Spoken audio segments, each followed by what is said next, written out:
Thank you for being here. And before I begin, a great coach, he endorsed me. I said, you got to come up just for a second. Vince Dooley. Come on over here, Vince. Come on, coach.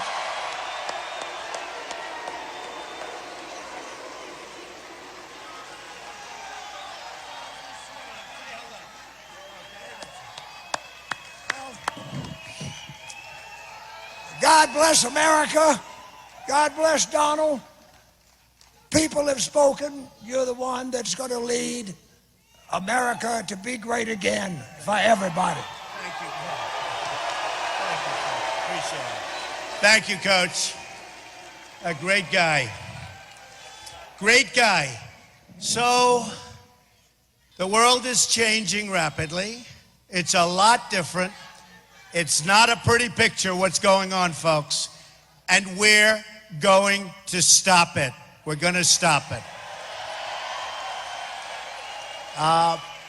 You know, I've been doing this since June 16th, so tomorrow, and it'll be 1 year.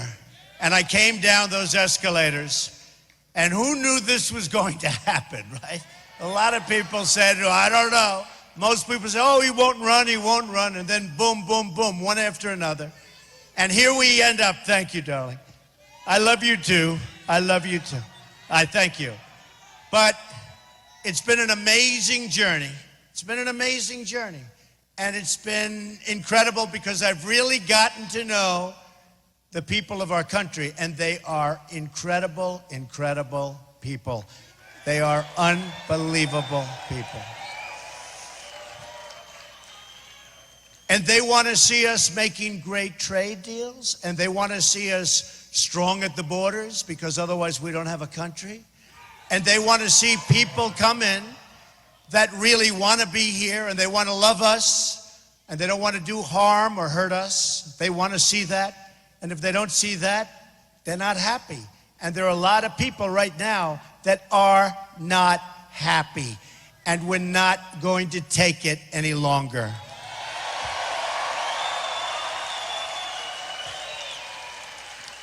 Now, we'll talk about jobs, and we'll talk about the economy, and we'll talk about all the things that I talk about and where I seem to be hitting a chord.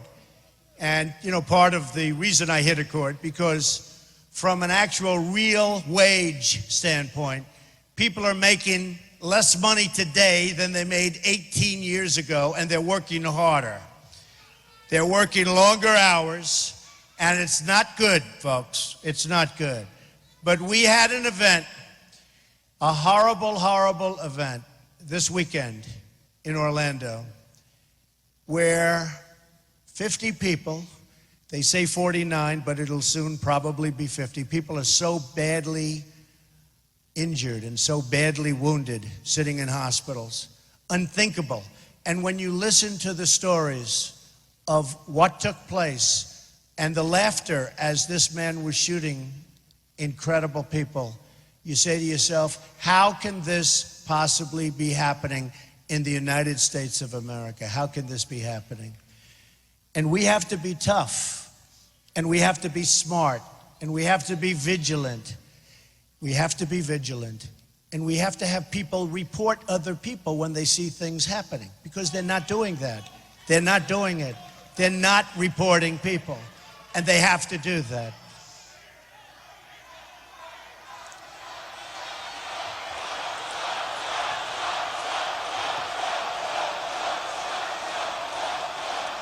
It's all right.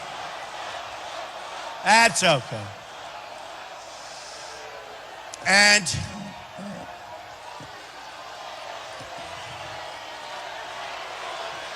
this house is packed. Boy, we are packed. This is amazing. Yeah, you could get him out, or if he wants, he can stay. I don't care. I don't care. I don't care. So look, we have to be strong and we have to be smart. We can't let these things happen anymore, right? Do you agree with me, protester? You agree? Or do you think it's easy to be weak and ineffective like we are right now? Do you think that's okay? I don't think it's okay. I don't think it's okay. So we have a situation, and I say this, and I'm going to read it. I'm on the other side. I think she finally won, by the way. I think she finally won. Crooked Hillary. Crooked Hillary, ladies and gentlemen. She's as crooked as they come. As crooked as they come. So you have Hillary. I think Bernie is now out of it, right? Is he finally out? Is he gone? Boy. So I was criticized in the newspapers because I've had a staff of 73 people at their top, and I won in a landslide. She has a staff, they say, of 873 people, and she goes on and on and on. And the paper said, she has many more people than Trump. She has many, and I'm saying to myself, wait a minute, they're making it sound like that's bad for me. Isn't it great when you can win with a much smaller group of people? Isn't that what we want? And much less expense?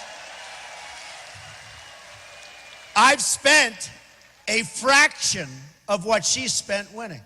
It's like when I went to, so many places, every state. I won so many of the states, and I have such great experience, including Georgia. Boy, did we win Georgia. We won in a landslide, Georgia.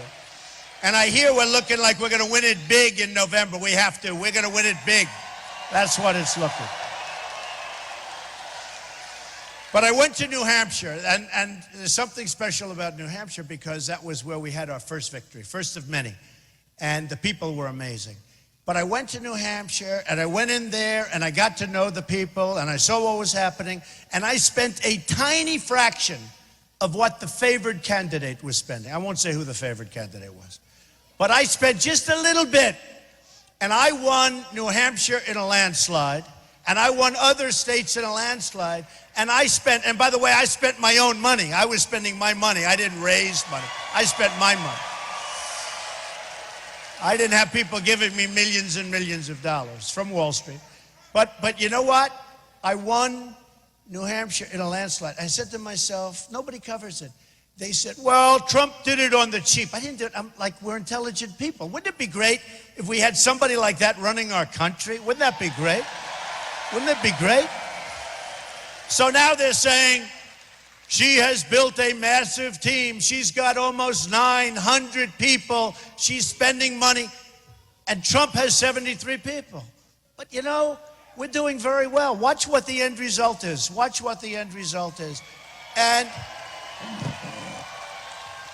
when you look at the phony poll numbers that I'm seeing, take a look at the poll numbers from right after this horrendous and horrible and something we have to stop fast attack. Take a look over the last couple of days, because I'll tell you, people are tired. They want to have strength.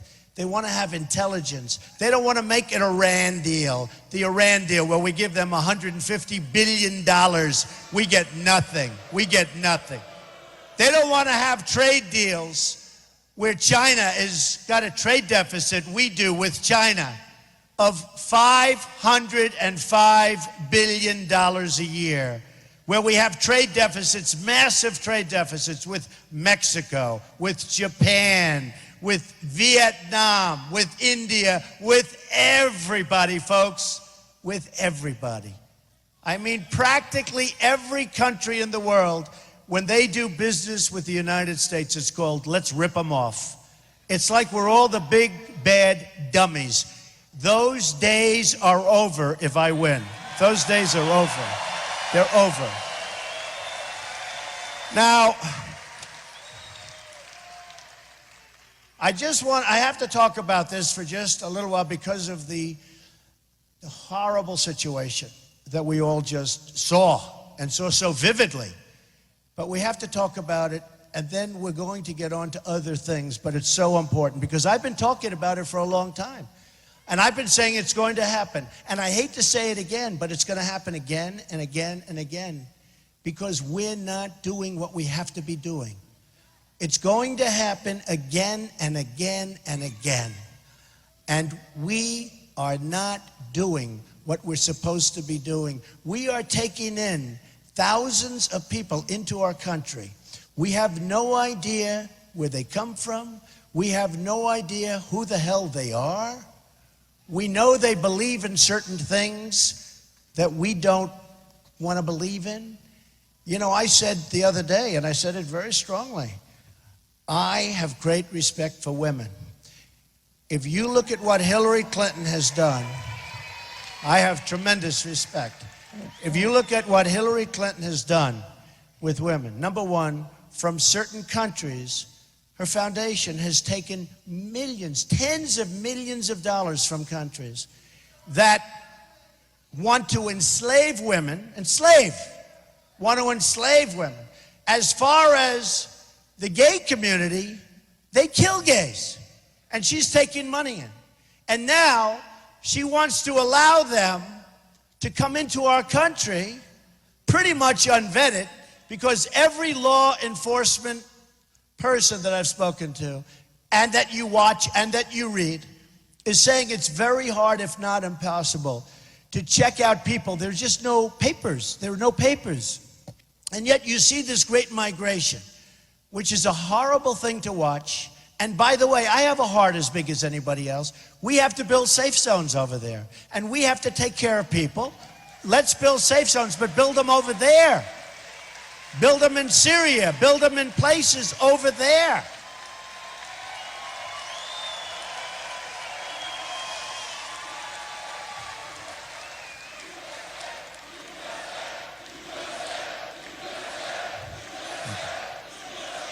Thank you. We have to build safe zones. We have to work, you know, it's humanity. It's humanity. But we have so many problems here. But we build safe zones over there, and now here's where the deal making comes in, or whatever you want to call it.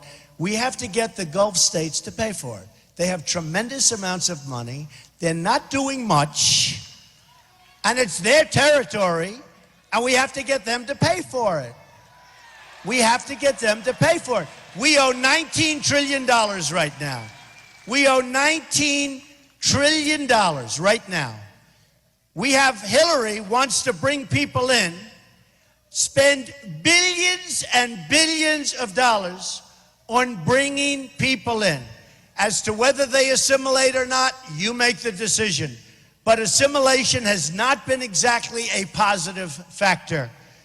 So she wants to spend all of this money, and her increase on bringing these people in is 550% more than Obama, who doesn't have a clue. He doesn't know what he's doing, okay? He doesn't know what he's doing. Very sad. It's very sad. So when you look at Sharia, and you look at the beliefs of Sharia, and it's called execution for things that you would say are like standard parts of life, what they do to people. And we have people coming in, and do not kid yourself, that's what they believe, that's what they want, that's what they practice, and we're taking these people in. So I will tell you, the LGBT community, the gay community, the lesbian community, they are so much in favor of what I've been saying over the last 3 or 4 days. A friend of mine called up.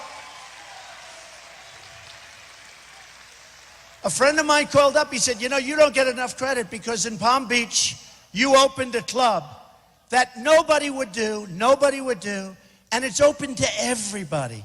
It's open to everybody. And a member of the club, great guy, who's gay, wrote this magnificent letter saying what Donald Trump did, nobody else would do. And we are getting a tremendous, thank you. We are getting a tremendous amount of credit because over the last 3 days, people are realizing,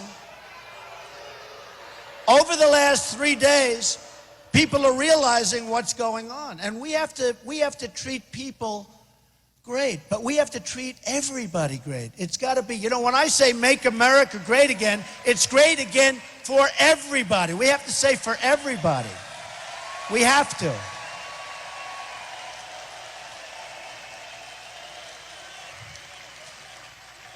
Thank you. And, you know, we have a simple theme.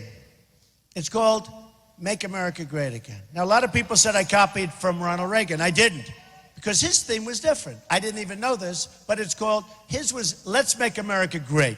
That's different. We are Make America Great Again, but we're adding to it, because we really have to add, and I'm adding, as we go along, as we get older and wiser, make America great again, make America safe again, and let it include everybody, because that's what we have to do. We want it to include everybody, okay? We want it to include everybody. And we have to stop, on a temporary basis, at least, but we have to stop people from pouring into our country. We have to stop it. Until we find out what the hell is going on.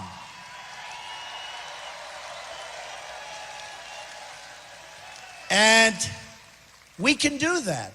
But we have to have people come in that cherish us, that love us, that want to love us, that want to do things that don't want to destroy us, that don't want to go to a club where you have innocent people and where you had no guns on the other side. By the way, I'm going to save your Second Amendment, okay? I'm going to save your Second Amendment.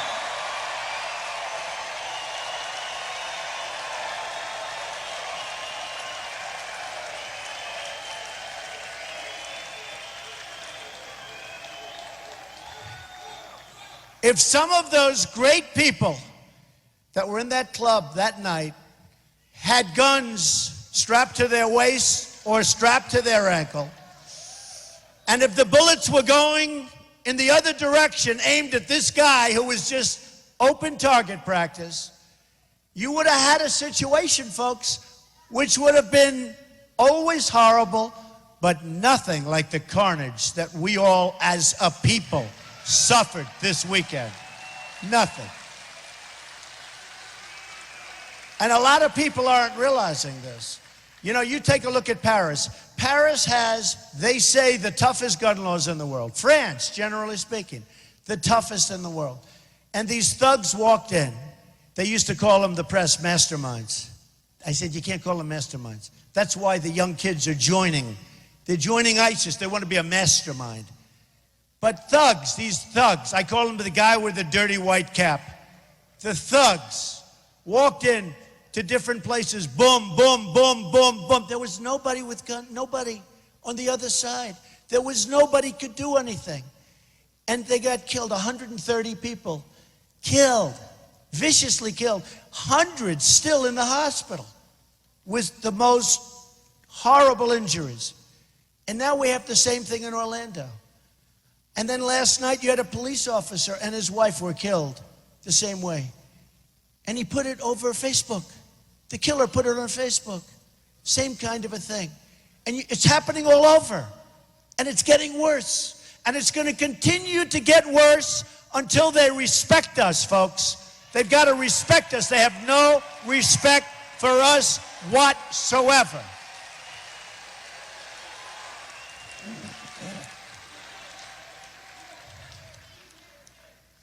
We're trying to be nice. We have a president who wants to be so politically correct that he doesn't want to use the term radical Islamic terrorism. Doesn't want to use it. He gives a speech yesterday, a long speech that at the end of it, nobody knew what the hell he was talking about. Nobody knew. He's trying to justify why he won't use, and he said radical Islam, because he didn't want to use the word terrorism, if you notice. Why he won't use that term, or why he doesn't use it, and how it doesn't make any difference, but it does make a difference. It makes a difference, and it makes a big difference, because unless you're willing to discuss and talk about the real nature of the problem and the name of the problem, radical Islamic terrorism, you're never going to solve the problem.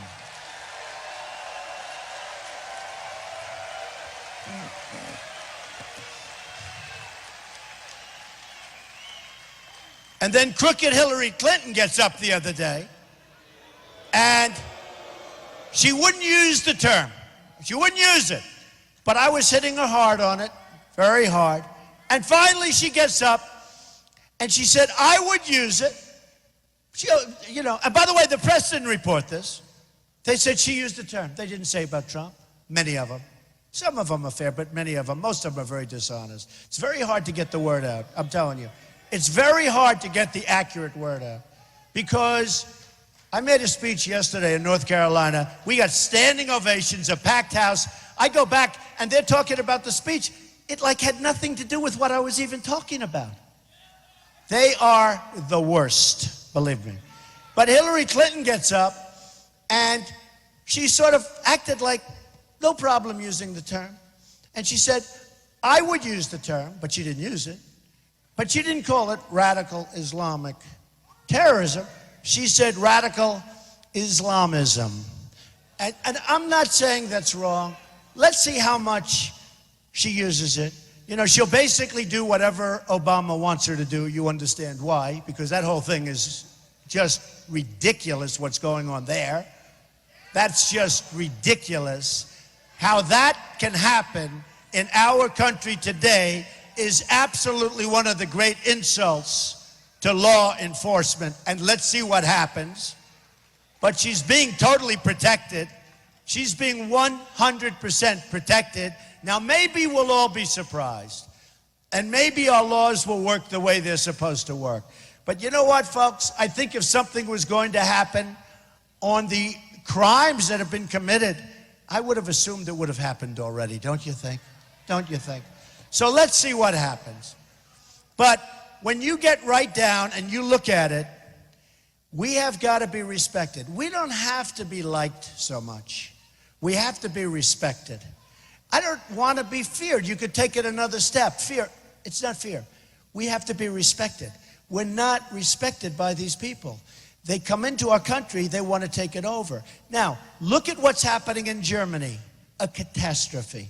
I have friends from Germany that for 20 years have been telling me how great Germany is, what a great place to live. Some of these people are leaving the country now. They're leaving. Their crime rate is through the roof. Things are happening that are horrendous. And you see what's happening to women. You see what's happening all over Germany now. It was a horrific mistake. It was a terrible mistake. Now, they'll say it wasn't, it's wonderful. You build, as I said, and if Germany had it to do again, I don't think that she would ever admit it. And let's see how she does in the next election, assuming there's going to be an election and she's going to run. But if Germany had it to do again, I'm sure they would have put up billions of dollars to do just as I said. Safe zones in Syria, make them nice. Anything's cheaper and anything's better than what's going on now in Germany and other countries.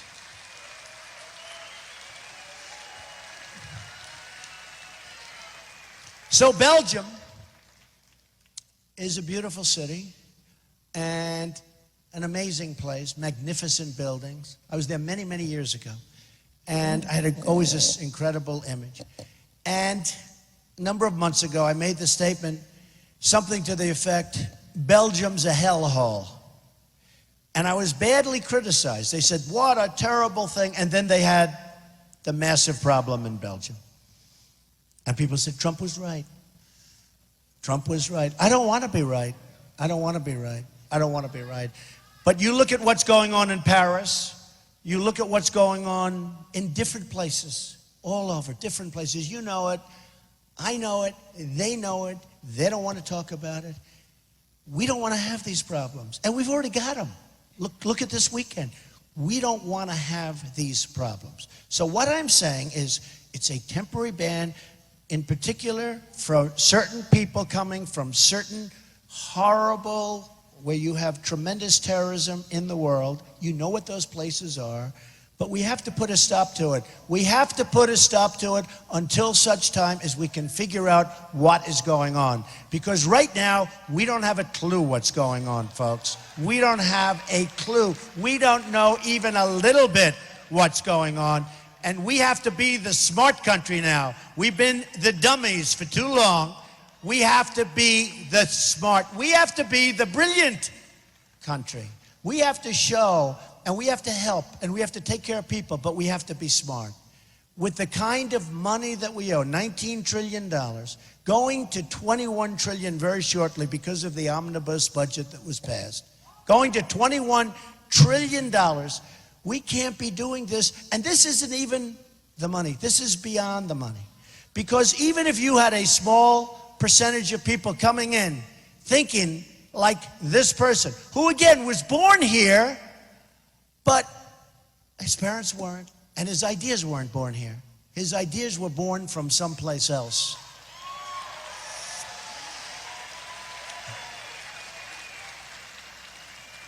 And in speaking to numerous governors over the last few days, really a great group of people, and in speaking to them, they really are beside themselves because they say people are being put in our states and they have absolutely nothing to say about it. They don't know who they are, where they are. They don't know where they're being placed. And even from the standpoint of law enforcement, that's a bad thing because they can't watch, they can't see what's going on. And we aren't vigilant and we aren't smart. And we have to go and we have to maybe check respectfully the mosques, and we have to check other places. Because this is a problem that if we don't solve it, it's going to eat our country alive, okay? It's going to eat our country alive. And we can be weak, and we can be ineffective like we are now. Right now, everything is political correctness. If you watched Obama's speech yesterday, it was really all about political correctness. There's nothing wrong with being strong. There's nothing wrong with being smart. It was all about political correctness. And we have to make sure, thank you. We have to make sure, so important, that we now go down the right path. Because we're going down a wrong path and our country is in serious trouble, okay? All right. Serious trouble. Now, we have a lot of things going on in addition, and right now there is no addition because of what happened, but in addition, we have things going on that are terrible. We're being eaten alive on the jobs market. Our jobs are being taken out of our country. If you look at what's happened as an example with NAFTA, yes, right? NAFTA has taken our jobs out of our country, brought them to other places. Thank you very much. Thank you. Oh, a very respectful person.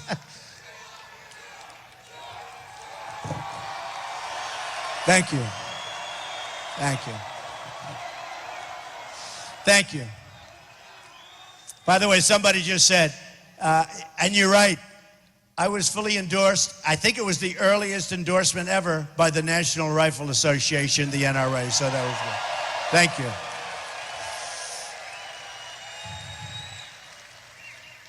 So when I started on June 16th, almost 1 year ago,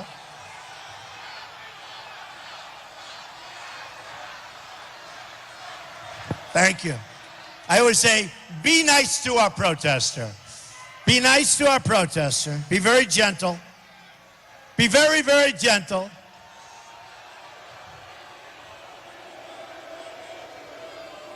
All right. Thank you. I have to tell you, by the way, is there any better place to be than a Trump rally, in all fairness, right? Is there any better place to be? I'll tell you. You know, a friend of mine said to me, look at this crowd up there, it's packed. I can hardly see them up there. There's so many lights. Thank you. This place is packed.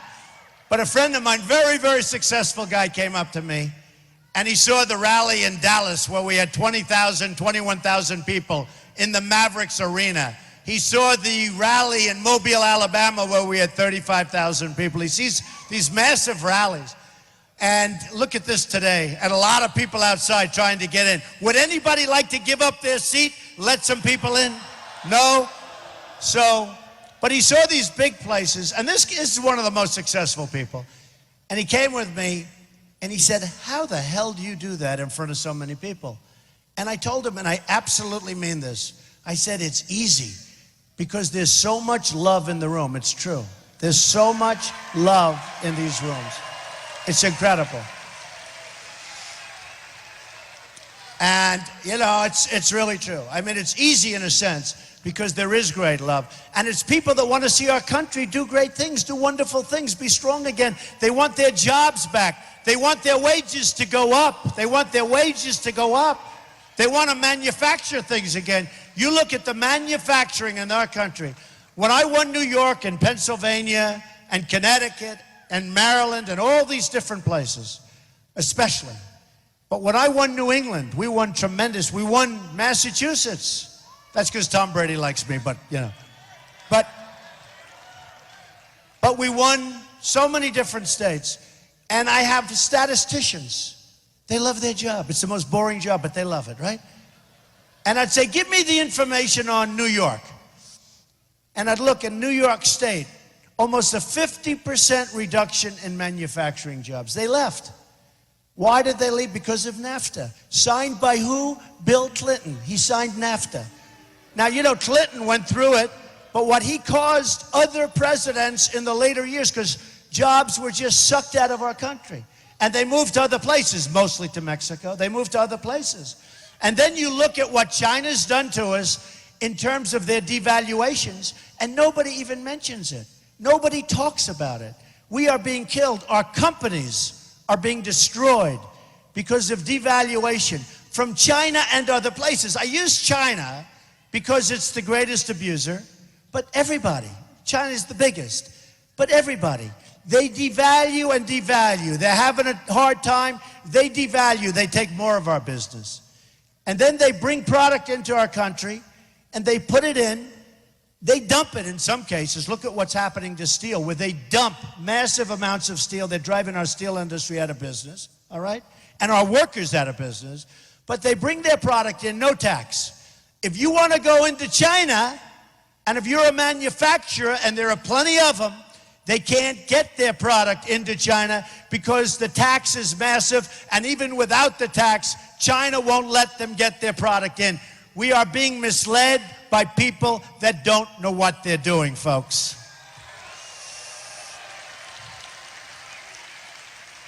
Now, a lot of the Republicans, a lot of the conservatives, you know, when I was in the start of the race, they sort of gave that one up. I mean, Jeb as an example, he's a nice person. No, he is. But he would stand there and he would say, he is not a conservative. And I said, who cares? We want to make good deals. We want to make good deals. I don't care. But he'd say, I'm not, because I don't believe in free trade. But you see, I do believe in free trade. But to have free trade, you have to have smart people on your side doing the negotiation. And we have political hacks that don't know what they're doing, or worse than that. Who knows why? Because some of these deals are so bad, you almost say, this is not just stupidity. This has to be a bigger reason, and a much worse reason, and a much more sinister reason. How can it be possible that we allow these horrible deals to be made? How can it be possible? But Jeb and others would say, he doesn't believe in free trade. Okay, you ready? I believe in free trade. But the other day, one of the anchors asked me, well, what do you think about free trade? I said, it's great, but I like other things. What's your favorite trade? I said, you know what my favorite trade is? I want to make good deals. That's my favorite trade. I don't care. You call it free trade. You can call it fair trade. You can call it XYZ trade. I don't care what you call it. We'll call it, there's so many different ways of making deals. I want to make great deals for the United States, for the people of the United States. I want to bring our jobs back. I want to get our income up. I want to save Social Security where everyone else wants to cut the hell out of it. I want to save you Medicare. But you know, it's true. They said, this happened like a month ago. I don't know, it was just something, they were saying, what kind of a deal? How would you describe? And I said to myself, well, I think I'm going to say it. And I said, I want to make good deals. That's what I want to do. I want to make good deals. And I don't care what label you call them. But we are making the worst deals. We are having the blood sucked out of our country. You know, I give this expression, and I told this story a couple of times, which I find interesting. Who the hell knows, if you will, but I'll give it to you anyway. Should I tell it? And he's probably watching. But a friend of mine is very tough. He's a very tough guy, a good guy, got a good heart. But he's a very tough man. And he was diagnosed with a terminal illness, totally. He was going to last for a month. And that was like over a year ago. But he was going to last for a month. But he's tough as hell. And he didn't believe it. And he said, I'm going to beat it. I'm going to beat it. And what happened is he kept fighting and kept fighting. And that was, boy, it's been a long time. But he was supposed to be around for 3 or 4 weeks. And he's around now, and it's been way more than a year. And I'll call every couple of days. How you doing? I'm doing good. I'm doing good. I'm doing good, Donald. I'm telling you, I'm doing really good. And I said to myself, it's amazing how strong, right? Some people. And I said to myself, it's a little bit like our country. We're having the blood sucked out of us. We're having horrible things happen where we're allowing people into our country that don't deserve to be in our country, and bad things are going to be happening. And I know people are going to criticize me. They're going to say, oh, what a horrible thing that is. What a horrible thing. And in a year or 2 or 3 from now, they'll say, you know, Trump was right, but he's right now building buildings someplace. Okay? I'll be right. I don't want to be right. Boy, I don't want to be right. But it reminded me of that. It reminded me of all these horrible trade deals where a China can suck out billions of dollars. They can do whatever they want to their currency. They can manipulate their currency to the point where it's impossible for us to compete with them, our companies. I mean, you take a look. We don't make televisions anymore. We don't make so many things anymore. We don't make them. You look at other countries. You look at South Korea. I like South Korea. You look at these countries. You look at Japan. You look at all of this. Look at Saudi Arabia. We protect Saudi Arabia. We protect them. They pay us peanuts. They wouldn't be there. They pay us peanuts. We have military bases where we actually pay rent. We're paying rent. We're paying rent to protect other people. We're paying rent. Okay, think of it. Just think of it. Go home and think about it. But listen. So we have Japan, and it's so sad. And by the way, just to finish on my friend, it's amazing that our country can continue to survive. But you know, eventually, it's not going to survive, just so you understand. Eventually, it's not. This guy is an amazing guy. Our country is an amazing country. It's amazing that our country can be abused so badly and not survive. It's just amazing and continue to survive. But it's not going to continue to survive like this. It can't. It's impossible. It's impossible. And by the way, before we even get on to the other subject that I want to discuss, judges, Supreme Court judges. We talk about survival of a country. And immediately when I started talking about the survival of the country, I said to myself, well, let's mention it now, whether it's an appropriate location or not. Supreme Court justices. We lost a great one in Judge Scalia. We have to replace Judge Scalia with a conservative, great judge. It could be that the next president will have 3 choices. It could be 4, and it could even be 5, record-setting stuff, just by the way it's looking. I mean, who would have thought Scalia would be gone? That was supposed to be for years, 10 years left, 12 years left, 14, 15 years left, and gone, boom. It could be the next president's going to have 5 judges, probably 3, could very well be 4, could even be 5, though. If Hillary gets in, or whoever it is, because I can't believe she's going to be allowed to run, to be honest with you. But if Hillary gets in, you will have a Supreme Court that will destroy our country as we know it. Just remember that. It will destroy. We will have Venezuela. You see what's happening in Venezuela. We're getting fairly close to that anyway. But we will have Venezuela. We will have something that you won't even recognize. So some people love me. I mean, my problem is they love me or they hate me. They either love me or they hate me.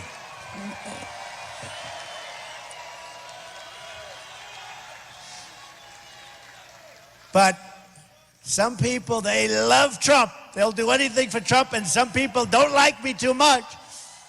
But I'll tell you what, just remember Supreme Court judges, because it's one of the, I always say defense, most important, always defense, borders, defense. But Supreme Court judges, is so important. No, don't worry about it. We're going to build the wall. Don't even think about it. Don't even think about it. We're going to build the wall. We're going to build the wall. And by the way, a few weeks ago, I got endorsed by 16,500 Border Patrol agents. They've never endorsed a presidential candidate before. And I said to them, how important is the wall? I want to be sure. You know, the White House, by the way, did you see in the White House? They're approving a major increase in the size of their so-called wall. Yeah, get them out of here. Get them out of here, folks. Hey, by the way, how great are our police? Are we lucky? How great are our police? Who do not get enough credit, folks. They do not get enough credit. All right, officer, thank you very much. So the White House, they're building a much higher fence, wall, whatever you want to call it, because they don't want people coming in. So, you know, you can't have it all these different ways. And I hate to say it, but if you look back into history a long time ago, look at what Hillary wanted to build. It was a wall or a fence or it was something. I don't think she ever knew because I'm not sure she really understands the difference too much. But she wanted something built. And you know, they were actually going to build it. And you know why they couldn't build it? Because they couldn't get their environmental impact statements approved. Can you believe it? There was probably a toad or a snail or a snake, maybe a rattlesnake in the way. And it's true, they could not get their environmental impact statements approved. And I've had so many approved for jobs, but they couldn't get it approved. Now think about this. China, who's taken our wealth, has taken tremendous amounts of our wealth. China should love us, right? And I love China. And by the way, Mexico, great. China, great. They're all great. I wish our leaders knew what they were doing because we should be doing to them what they're doing to us, folks. I have no grudges. I have no grudges.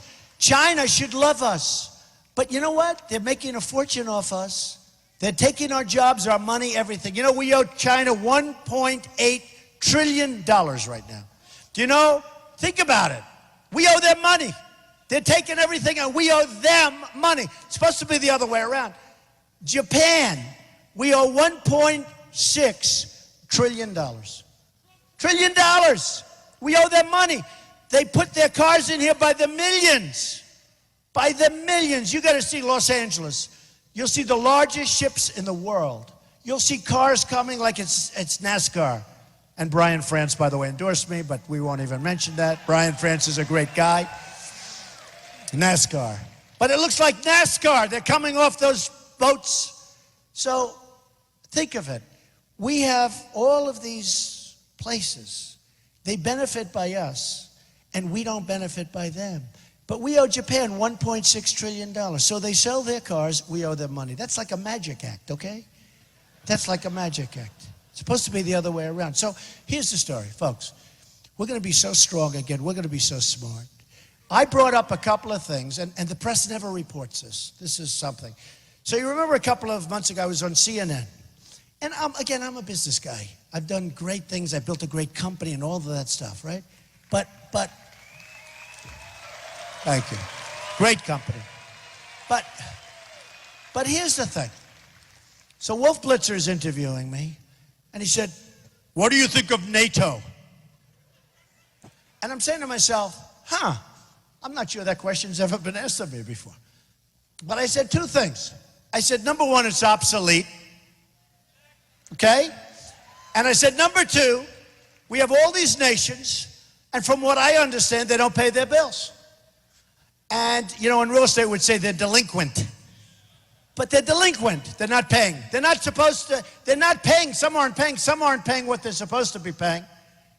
And we have agreements. Now, we're supposed to defend them. We're supposed to go into World War III to defend these people, and they're not even paying us. So this isn't 40 years ago, and this isn't 20 years ago. This is now. We can't do these things anymore. So they said, what do you think of NATO? I said, obsolete, because it doesn't cover terrorism, among other things. But I said, because it's really not set up. In fact, they even have the wrong countries, if you want to really be technical, right? For terrorism. So I said, you know, Wolf, it's obsolete. And he's a good guy, by the way. It's obsolete. And a lot of countries aren't paying us what they should be paying because we're protecting these countries. We have the seal of the United States in these countries. So Russia, which was originally the Soviet Union when it was done, now it's Russia, but Russia's plenty powerful, so let's call that a draw because, you know, it was originally done primarily because of the Soviet Union, which is different, but now because of their military, right? And frankly, Putin has built up their military again and again and again. Their military is much stronger. He's doing nuclear. We're not doing anything. Our nuclear is old and tired, and his nuclear is tippy-top from what I hear. Better be careful, folks, okay? You better be careful. So what I said is this. I got killed by the press. Oh, Trump said NATO's obsolete. And Hillary said, Trump wants to get rid of NATO. I don't want to get rid of NATO. That's what I mean. I say something like that, and it was totally misinterpreted by the press, purposely. So I said very simply, it's obsolete because it doesn't cover terrorism, and people aren't paying up, okay? Fairly good statement. And it turned out that just about everybody other than 5 countries, and probably those 5 maybe are also not paying up like they're supposed to. And we're losing a fortune. We're spending a fortune on NATO. So I said this. Now, it was met with unbelievable anguish and lies and horror. I said, man, am I getting killed on NATO? And then about 3 or 4 days later, people that really study it closely, the real experts, said, you know, Trump is right. You know, he's right.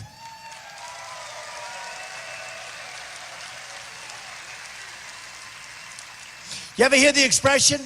And these are experts. These are good people. But you ever hear the expression? They couldn't see the forest for the trees, right? Right? They're studying it. Every day for their whole life, they're studying NATO. Let's do this, let's do that, ba, ba, ba. In the meantime, the big picture, they can't see, okay? They don't do it on purpose. It just, so all of a sudden, I start hearing, like, I'm being absolutely killed by the press. Oh, what I thought was actually a pretty good answer. And again, not my main subject in life, okay? It will be if you elect me, that will be, and along with everything else. And I'm a very good student. I learn very quickly, folks. I mean, like, as an example, I've been doing this for less than a year, and here we are, and everybody else is home, right? So I've done a good job. Have I done a good job? Have I done a good job? So I was being just killed by the press. Then, all of a sudden, reports start coming out that, you know, Trump's right. Okay. Last week, on the front page of the Wall Street Journal, headline, NATO to set up terrorism group. Exactly what I said. Exactly what I said. Exactly. NATO to set up terrorism group. And then they said they're going to take one of the top generals or whatever, and they're putting him in charge, and this group is going to be great now. Okay, all these things. And they had in there a little tiny few words.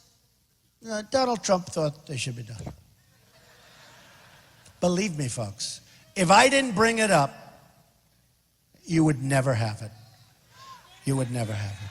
And I never said, by the way, and I have to say, because there's so many lies, I actually put out a tweet, at Real Donald Trump, everybody, but I put out a tweet today. And I said, I'm covered so inaccurately by the press that we're going to have to just do it ourselves. We have to do it by word of mouth because I'm covered so inaccurately. But NATO, I never said, let's abandon NATO. If you listen to Hillary Clinton, it's like Donald Trump doesn't want NATO, as she reads from teleprompter. Donald Trump doesn't want NATO.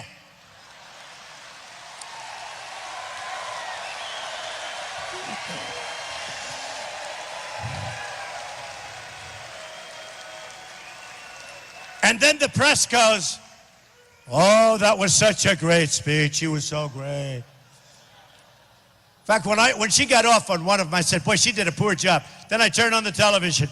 Oh, she was great. She's got her voice. She's got her voice back finally. Oh, it's so great. I say, what's going on here?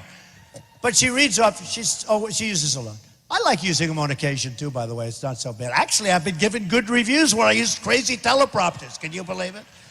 But I like this much better. Don't we like this much better? I like this one. So Hillary Clinton goes around saying, I want to get rid of NATO. Then she goes around saying, Donald Trump wants Japan to go nuclear. I don't want you, Japan. I don't want them to go nuclear, folks. There's nobody that understands the horror of nuclear better than me. And I'm all okay with an Iran deal, but not the deal they made. It's a horrible deal. And by the way, a horrible, horrible, horrible deal for Israel. Okay? Horrible. The Iran deal that the United States made by people that are incompetent is a horrible deal for Israel and for us, but a horrible deal for Israel. So I don't want Japan to go nuclear. But a lot of people didn't know, and if I wasn't running, you'd never know. We take care of the military needs of Japan.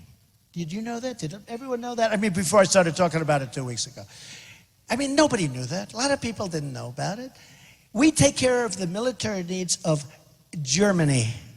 We take care of the military needs of South Korea, that we know pretty much, a lot of it. We take care of the military needs, a lot of it, pretty much all of it, of Saudi Arabia. Now, Saudi Arabia, think of this. I have a lot of friends in Saudi Arabia.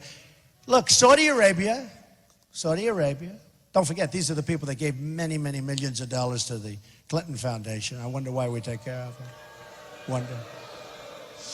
And for the women out there, ask the people of Saudi Arabia what they think of women. And for the gays out there, ask the gays and ask the people. Ask the gays what they think and what they do in not only Saudi Arabia, in many of these countries with the gay community. Just ask. And then you tell me, who's your friend, Donald Trump or Hillary? You tell me. You tell me.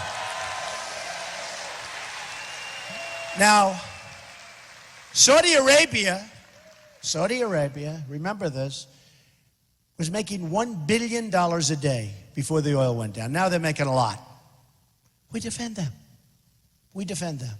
Every time somebody maybe makes a threat, there go the ships, there go the planes, there goes everything. You know, every time you turn on one of those aircraft carriers, it costs you probably $1 million. I'd say, don't turn it on. The captain would say, we want to show you how great these engines are working. No, I don't want to hear it, just don't. But every time this happens, is that a protester? He's very late to the game. Is he friend or foe? I don't even know. Friend or foe? Oh, he's foe? Get him the hell out.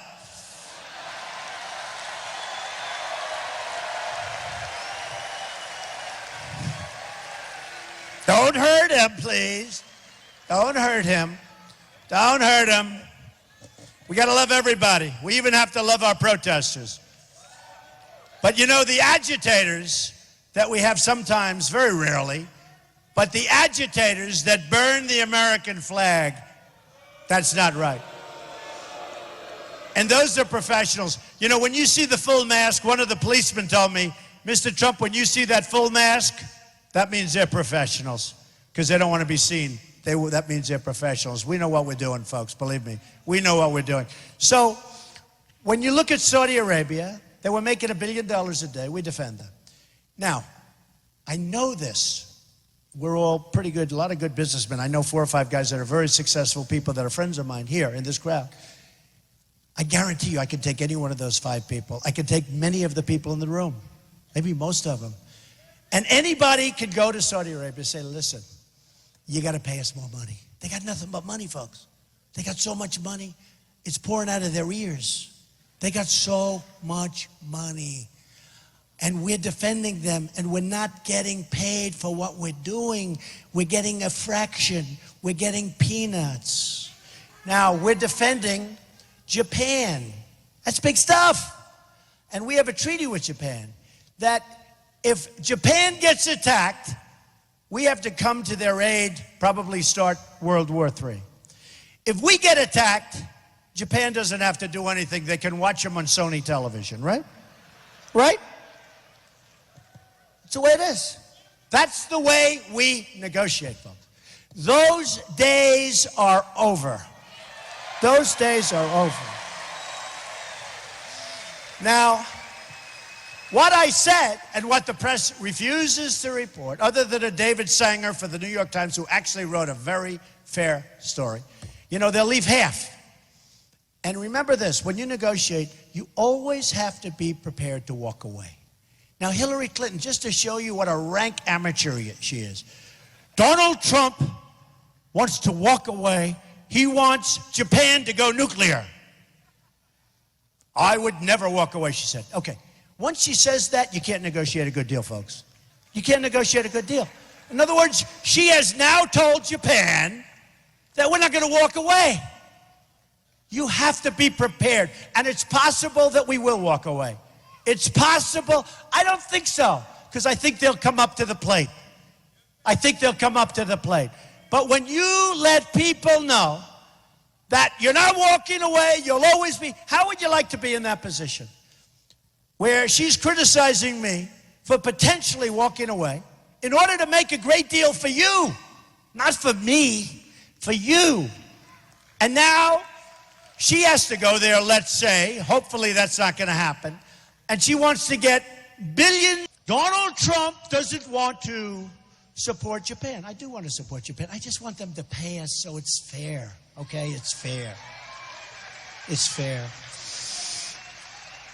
Obama had a general get on television, and he said, the general, I sort of found it amazing, but he said, Mr. Trump is wrong when he talks about supporting Japan. Doesn't he understand that they pay for 50% the cost of what we're doing for them? Doesn't he understand that? And I said, they called me about it. I said, but why aren't they paying for 100%? Why? Why? Why? And you know this. If he said it's 50%, you know it's a hell of a lot lower than that. Do you agree with that? So Germany, they're a behemoth. They are making fortunes. Germany, they make our windmills. They make all these windmills you see all over the farms or all over the place. They're killing the birds like crazy, but I don't say that. They're made in Germany. They're made in China. They're made in China. They're made all over. We put them up and then we subsidize them for the rest of everybody's life, But I will tell you this, look, they are making fortunes. We pretend them. South Korea.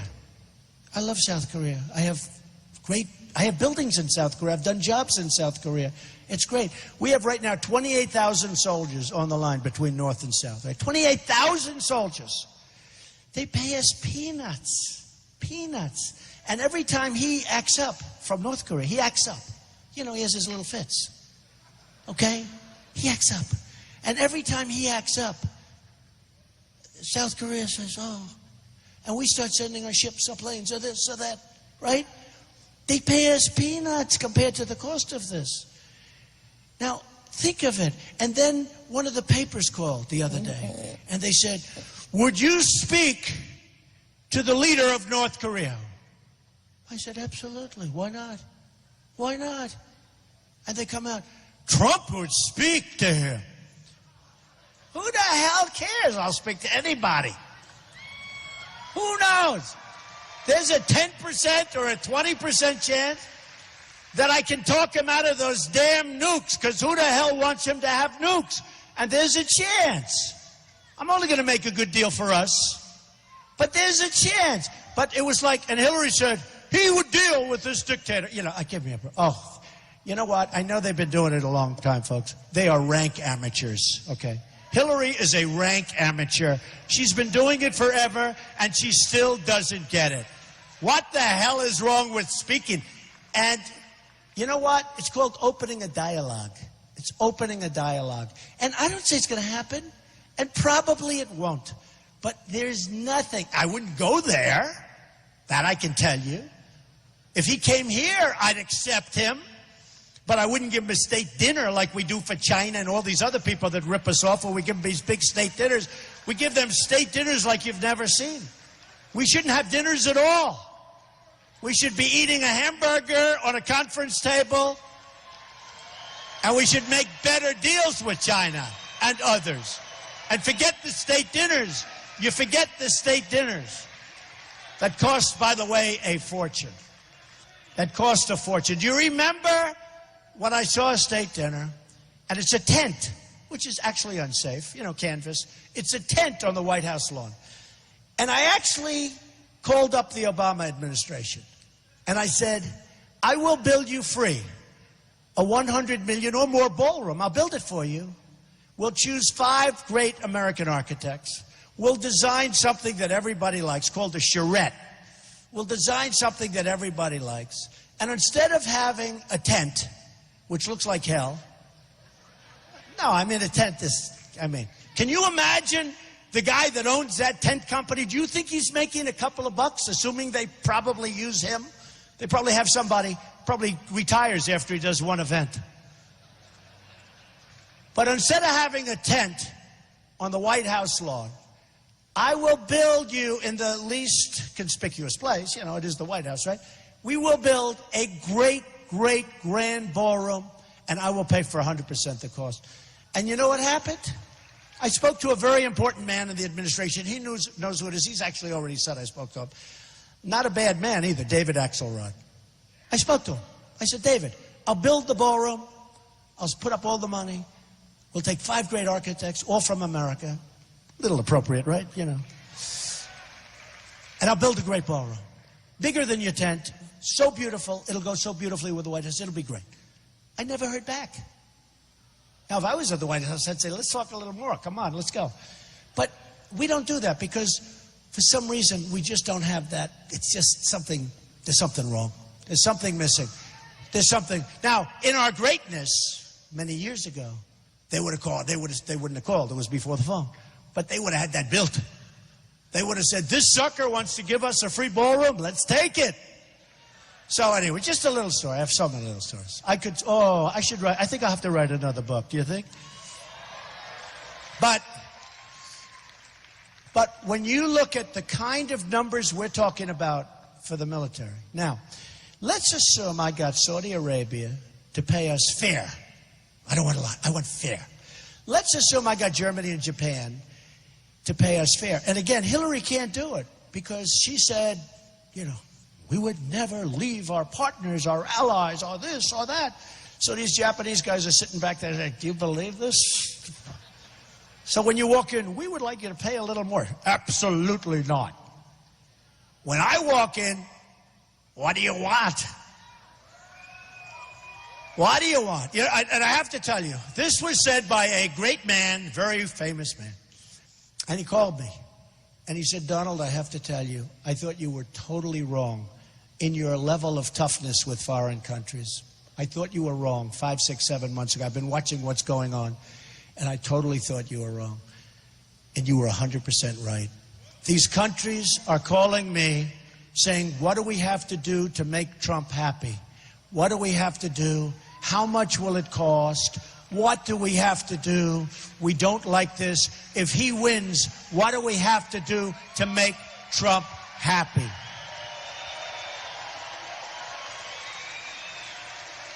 So amazing.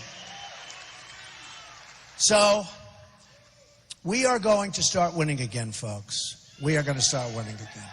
We're going to start winning. We're going to end Obamacare. We're going to repeal it and replace it. And by the way, Obamacare is a total disaster.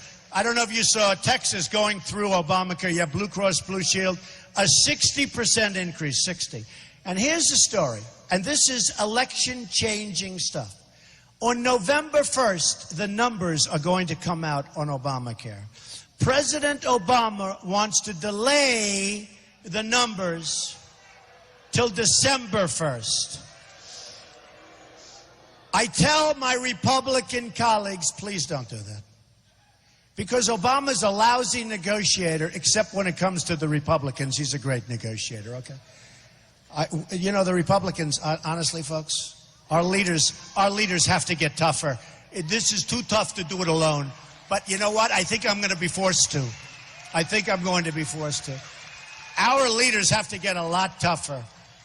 And be quiet. Just please be quiet. Don't talk. Please be quiet. Just be quiet to the leaders. Because they have to get tougher. They have to get sharper. They have to get smarter. We have to have our Republicans either stick together or let me just do it by myself. I'll do very well. I'm going to do very well. Okay? I'm going to do very well. A lot of people thought I should do that anyway. But I'll just do it very nicely by myself. I think you're going to have a very good result. I think we'll be very happy. I'll run as a Republican. I don't, you know, the endorsement thing. By the way, I've gotten tremendous endorsements. But if I don't get them, that's okay. We're going to run, we're going to win. And here's what we're going to do when we win. We're going to make our country so great again. Think of what I said on the military. Now, there's a thing that I'll bet you never heard of in all of the years that you've been listening to politicians talk, right? I'll bet you never heard the fact that we are losing hundreds of billions of dollars taking care of the military needs of other rich countries. Richer than us, in a sense. Okay? Richer than us, in a true sense. So I'll bet you never heard that, right? Just like they never heard about NATO being obsolete. And now they're going to form because of terrorism, and now they're forming a terrorism unit. There are many things. Just like I said, take the oil. Don't go into Iraq, don't go into Iraq, don't go into Iraq. They go into Iraq.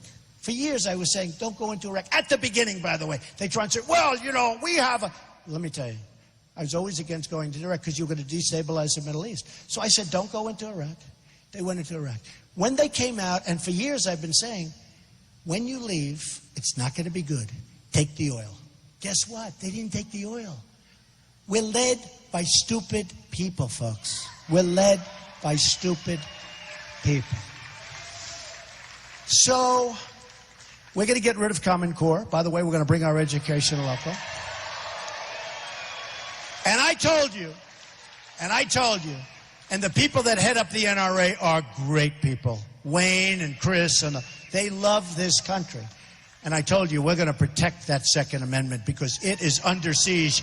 Hillary Clinton essentially wants to abolish the Second Amendment. It is under siege, and we're going to protect it.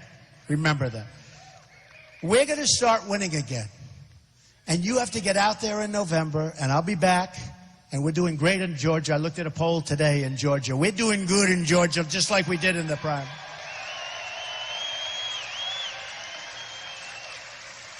And Herschel Walker endorsed me also. I love Herschel. We love Herschel. It was tough. Remember Herschel Walker running? Boy, I tell you what, that was not an easy one to bring down, was it, folks? I think we could use another Herschel on the team. But we're going to start winning again. We're going to be winners instead of losers, because all we do is lose. We lose on trade. We lose with the military. We can't beat ISIS. We lose at every level. We're going to start winning again, folks. We are going to make America great again. We are going to make America safe again. We're going to include everybody with us. We're going to bring everybody with us. But we're going to win with the military. We're going to win with trade. We're going to win on the borders. We're going to win with education, where we're ranked so poorly. We're going to win with our Second Amendment.